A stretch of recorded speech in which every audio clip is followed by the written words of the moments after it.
Hello my quilty friends, in today's video I'm going to show you how to make the Cotton Reels Quilt Block. Now to make this block we do half square triangles with the technique of making them 2 at a time. So I'm really excited to show you how to do that. This is my mystery block of the month reveal number 2, and if you don't know what that is, you might like to join us. I'll put a link down below and you can find out all the details. But for now, let's make our block. To make the Cotton Reels Quilt Block, you're going to need 3 fabrics, and it says here on the diagram exactly what sizes to cut. You can get a copy of this over on my website and I'll put a link down below. But for our B piece, we need to cut one at 7.5 inches by 7.5 inches. The C pieces, we need 2 at 6.5 inches by 6.5 inches. And the D pieces, one piece at 7.5 inches by 7.5 inches. So the first thing we're going to do is take our D fabric and face it right sides down, so the wrong side is facing us. Then we're going to draw a diagonal line going from the corner to corner. And what I like to do is place my ruler on, make sure it's right on the top corner, check it at the bottom, but then check it again at the top as well, because sometimes it can just move around, and when you're happy that it's in the correct position, we can draw our line. And I'm just using a washable marker. You can use whatever you've got because we're not going to see this line. Then I'm going to take my C piece and place the D and the C piece right sides together. So we've got the right sides facing each other. Then I'm going to make sure that all 4 sides are lined up nicely. I can see it's a little bit off down the bottom here, so I'll fix it.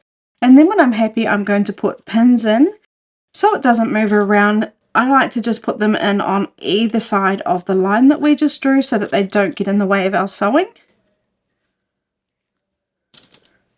But you can pin however you like. And now what we're going to do is sew along each side of our line with a 1/4 inch seam allowance. So I'm stitching at stitch length 2. I'm using my wonderful confetti thread, and I'm stitching at a 1/4 inch seam allowance on either side, and I'm using my 1/4 inch foot. Just work out what your best guide is, and I'm starting on the very edge and I'll stitch all the way to the end. I'm not worrying about a back stitch.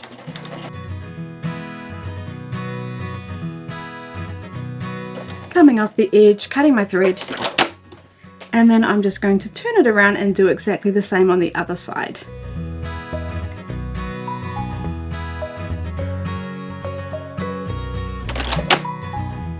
Now I'm just going to remove the pins and give it a quick press before the next step.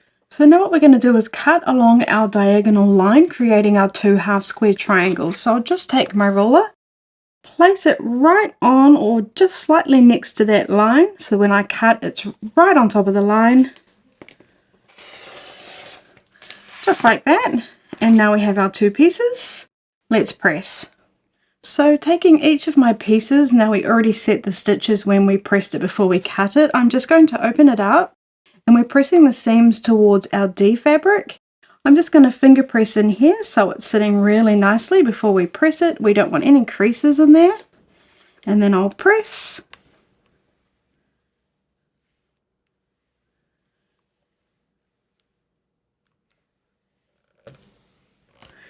And then I'll repeat that for our second piece.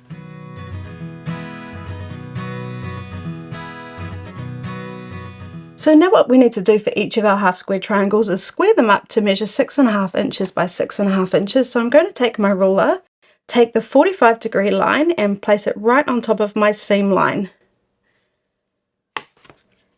Now we need it to measure 6.5 inches wide, and mine does measure 6.5 inches wide. So make sure whatever you're using to rule yours, you're measuring at 6.5 inches wide. Then I'm just going to trim one side, making sure that diagonal line is on top of the seam. You could also use a rotating mat. Then I'm just going to turn it around and do exactly the same on this side, except I know that I just cut the side, so now I'm going to put the edge of my ruler on that line, or if you were measuring 6.5 inches, you'd put your 6.5 inch mark line there. And then we're going to cut the excess off this side, making sure that diagonal line is still on top of the seam. Then we'll turn it to the side and do the same thing for the other 2 sides.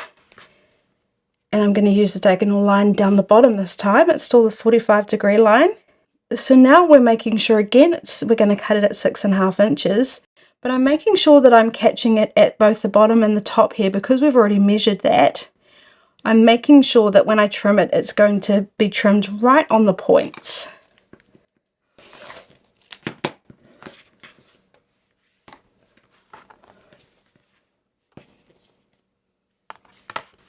So now I'm lining up the 3 lines that I've cut, this line, and this line, and that diagonal line, and then trimming the last side.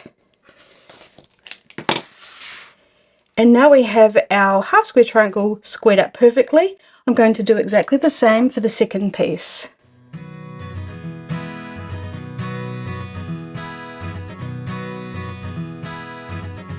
So now I've just placed all my pieces so they match our diagram here, and do just double check that they're placed correctly because it is easy to accidentally put them in the wrong position. And with your C pieces, if it's directional fabric, just make sure they're placed how you'd like them to be. Now what we're going to do is sew row 1 and row 2 together, and to do that we're just going to place them right sides together and sew along the seam. So I will just pick that up and pin it, and I'm making sure that my edges are all lined up nicely. And when I'm happy, I'll pop a couple of pins in. You can use as many or as little as you'd like to.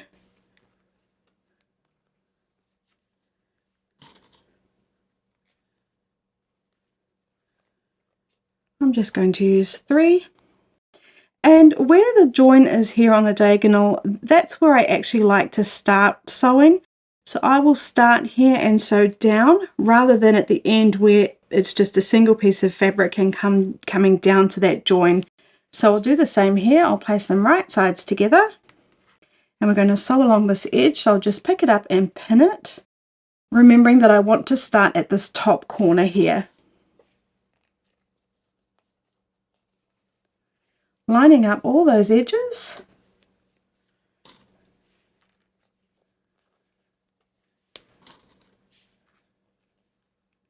And now let's sew. So I'm just starting on the very edge and going to sew all the way down to the bottom edge. And as my pins get in the way, just removing them.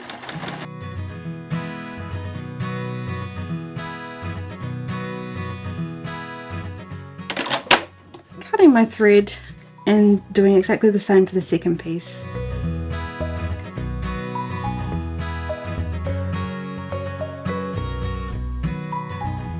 For each of my pieces, I'm going to set the stitches, which, like the name suggests, just sets the stitches into the fabric, making it stronger and helps our block lay flatter.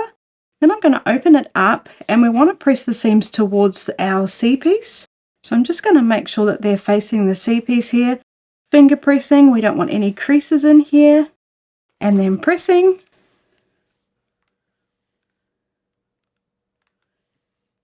And then I'll repeat that for our second piece, or our second row rather.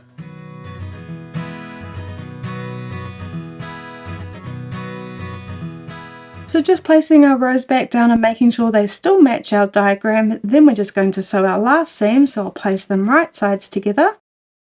Finding that center seam, and we're going to nest the seams. So what that means is we've got this fabric pressed and folded and going that way. This is pressed and folded and going this way. We're going to butt them up against each other so they can't go any further. Then I like to open it up and check that it's going to create a nice straight line, and once I'm happy, we can pin. I'm also making sure that this edge is nicely lined up.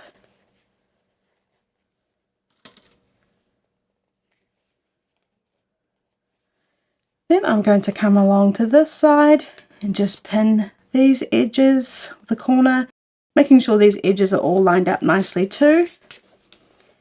And on this side as well.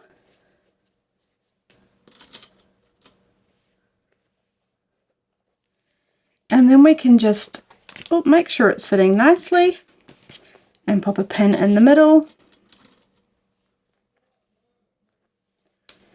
And in this middle too. Now I'm just going to sew along the seam. So just starting on the very edge and sewing all the way down. Removing the pins as I need to.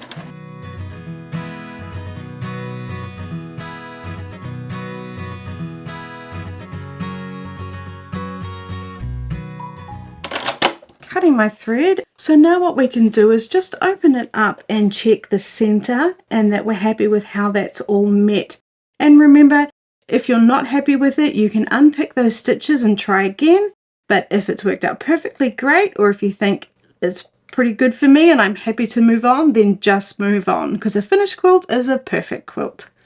Now I just wanted to show you a quick trick to help get that point perfect. What we could do when we're nesting those seams is just nest them like we would.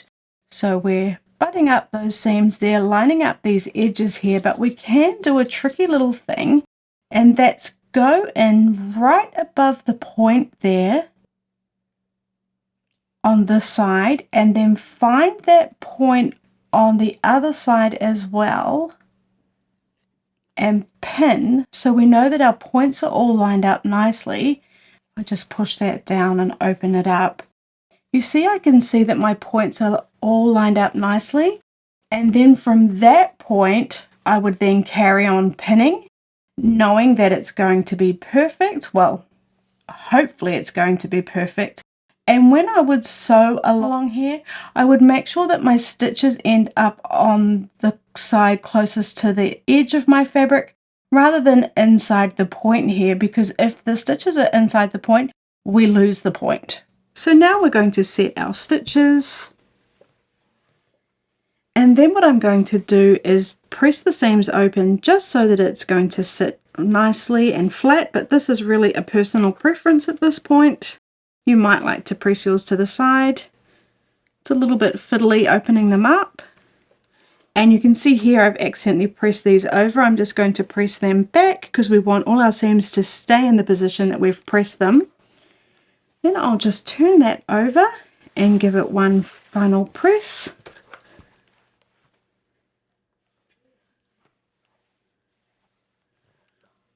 Okay, I'll just face that the right way. And there we have our Cotton Reels quilt block. Isn't that cute? So there we have the Cotton Reels quilt block. If you've liked this video, please do hit the like button, and even better, subscribe and hit the bell button so you never miss out on another video. And if you like this block, you might like to check out last month's block where we made the 9-patch block. Thanks so much, and I'll see you in the next video.